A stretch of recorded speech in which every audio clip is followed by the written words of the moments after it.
El casamiento de Isaac. Los cananeos eran idólatras y el Señor había ordenado a su pueblo que no se casara con ellos para que no lo llevaran a la idolatría. Abraham era anciano y esperaba morir pronto, pero Isaac todavía no se había casado. Al patriarca le preocupaba la influencia corruptora que rodeaba a Isaac y ansiaba escoger una esposa para él que no lo apartara de Dios. Encargó este asunto a su fiel experimentado siervo, que administraba todo lo que tenía.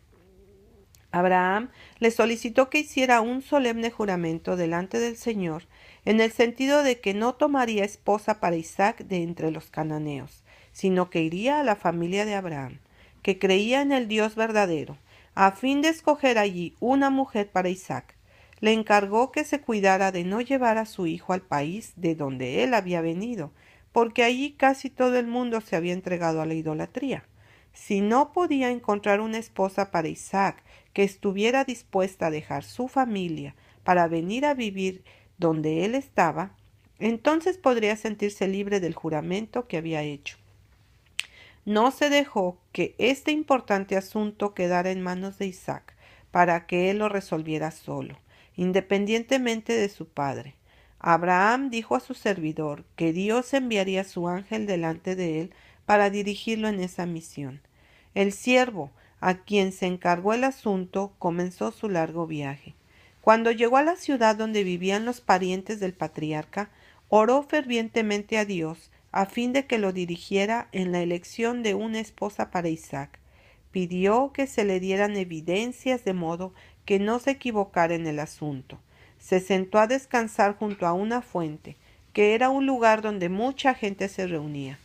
Notó en forma particular los modales agradables y la conducta cortés de Rebeca, y llegó a la conclusión, por las evidencias que le había pedido al Señor, que ésta era la que Dios se había complacido en elegir para que llegara a ser la esposa de Isaac.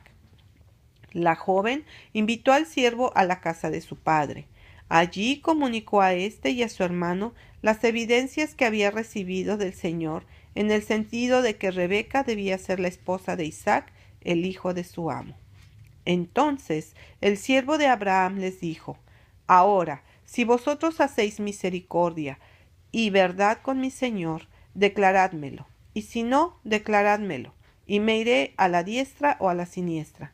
El padre y el hermano respondieron: De Jehová ha salido esto, no podemos hablarte malo ni bueno. He aquí Rebeca delante de ti, tómala y vete, y sea mujer del hijo de tu señor, como lo ha dicho Jehová. Cuando el criado de Abraham oyó sus palabras, se inclinó en tierra ante Jehová. Cuando todo estuvo arreglado y se había conseguido el consentimiento del padre y el hermano, se consultó a Rebeca en el sentido de si estaría dispuesta a ir con el siervo de Abraham a un lugar tan distante de la familia de su padre para convertirse en la esposa de Isaac. Por causa de lo que había sucedido, ella creyó que Dios la había elegido para que fuera la esposa de Isaac, y ella respondió: Sí, iré. Los contratos matrimoniales se tramitaban entonces generalmente entre los padres. No obstante, no se obligaba a nadie a que se casara con alguien que no podía amar, pero los hijos tenían confianza en el juicio de sus padres y seguían sus consejos, y brindaban su afecto a los que habían elegido para ellos sus piadosos padres. Se consideraba que era delictuoso seguir una conducta distinta a esta. Isaac había sido educado en el temor de Dios para vivir una vida de obediencia, y cuando llegó a los 40 años aceptó que el experimentado y piadoso siervo de su padre eligiera esposa en su lugar. Creía que Dios dirigiría las cosas con respecto a su mujer. El caso de Isaac está registrado como ejemplo a seguir por los hijos de las generaciones posteriores, especialmente de los que profesan temer a Dios. La conducta seguida por Abraham en la educación de Isaac, que lo indujo a vivir una existencia de noble obediencia, está registrada también en beneficio de los padres y debiera inducirlos a ordenar su casa después de sí.